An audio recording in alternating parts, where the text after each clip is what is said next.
Well, hello everyone and welcome to Chasing the Dollar, here for another week looking at the quadrella legs at Wentworth Park on Saturday. Luke Marlow is my name, filling in for Ben Damon this week, who gets all the good gigs. Timmy, we'll keep battling away here. How have you been?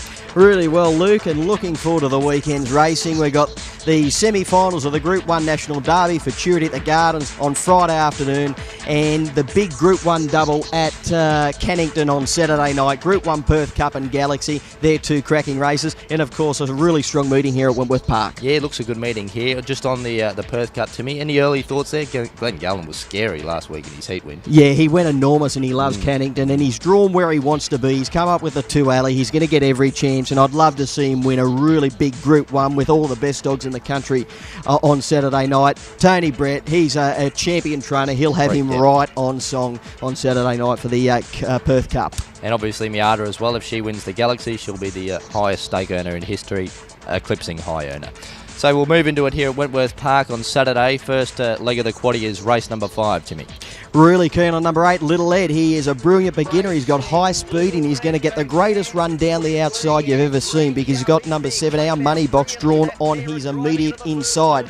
She's a lid pinger. She wants to crash to the rails, and he'll just get a perfect run down the outside. He's a box 8 bandit. He can break 30 seconds. I think he'll be winning number 8, Little Ed. 3, Street Boss is a very capable greyhound and will get every chance, because he's got 2 moderate beginners drawn on his outside, so he will get enough room in the initial stages, which he does need room, because he can be a bit touchy at box rise and then musters. And throw in number 1, Gotta Be Fancy, who is drawn on the inside and will get every chance from that alley.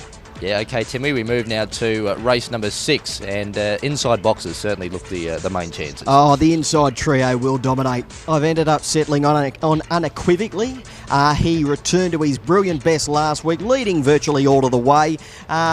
He's got a moderate beginner in Gradence drawn on his outside, so he really should get clear galloping room in the first 40 or 50 metres. Lightning Lulu's a pacey greyhound drawn on his inside and is a railer, so he will get every chance to roll to the lead at the first turn. If he does, I think he'll keep running and get the prize. 1, Lightning Lulu, dropping in class from the Group 1 Futurity heats at her most recent run. She's going to get every possible chance drawn on the inside. And Gradence, well, he's airborne at the moment. He's got a massive motor, but he lacks the pace of the other pair. He'll be giving them probably 5 to 7 lengths down the back straight, and if they did come together, he could certainly run over the top. I think that trio really dominate the race.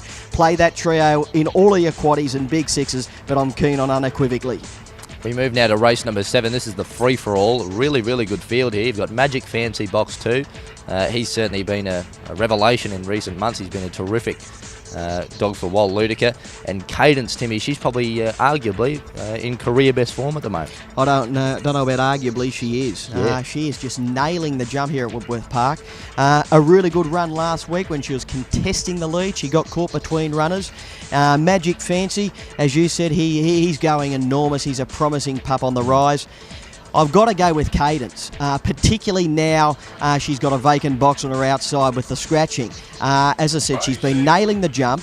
She's got the early pace to be right there at the first turn, and she shouldn't get a great deal of pressure from her outside, which I think is going to be a huge advantage here. She's got Chasing Karma on her inside, which I think might just cause a little strife for Magic Fancy, and I think he's a bit of a risk from the 2 alley. In saying that, I did risk him last week, and I had egg on my face. He landed the prize, and he did it in great fashion, but I've got to go with Cadence. 8, Free Will's got a huge chance, beautifully drawn wider out on the track, and scored in really good fashion last week. If the inside brigade come together, he could be off and gone and get the fly. I've got to throw number 2, Magic Fancy, in. He is a greyhound with untapped ability, and he showed to me last week he can certainly handle an inside draw in top company. And for your wider multiples, throw in Jeremy Jett.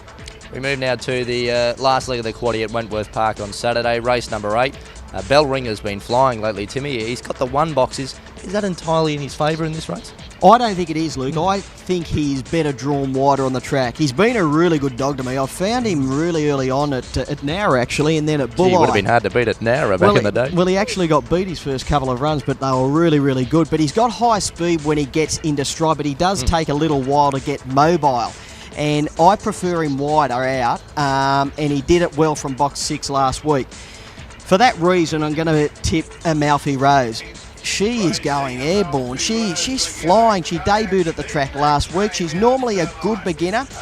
She's got a bit of pace and then hits a flat spot, but she's strong at the end. If she does begin cleanly, I think she can posse up at the first turn, and I think she'll be too strong at the end. Number 2, Amalfi Rose, to continue on her winning way. She is going enormous. 1, Bellringer, he's got a chance. As I said, I'm not overly confident of the inside alley because I think he's going to come up pretty short here. He is going to be a deserved favourite, but I don't want to take the shorts. But he can still win. He just needs a bit of room at the first turn. Throw in number 4, Spring Liberty. He's got a massive motor but lacks early strength. He'll be powering home at the end. And Tig-along Turbo for your wider quaddies and multiples. Best bet time here on Chasing the Dollar. Timmy, you're a bit of a bandit yourself back in the day, and I think you found a box 8 bandit for the followers as the best bet. Little Ed in race number 5, Lukey.